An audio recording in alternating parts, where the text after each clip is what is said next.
Health tips for every day, for everyone. From Dr. Mims.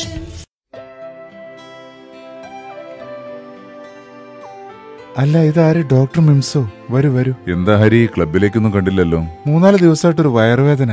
Appendicitis ആണോ എന്ന് പേടിയുണ്ടായിരുന്നു. എല്ലാ വയറുവേദനയും അപ്പൻഡിസൈറ്റിസിന്റെ ലക്ഷണമല്ല, അല്ലേ ഡോക്ടർ? എല്ലാ വയറുവേദനയും അപ്പൻഡിസൈറ്റിസിന്റെ ലക്ഷണമല്ല. വയറിന്റെ വലതുഭാഗത്തായിരിക്കും വേദന.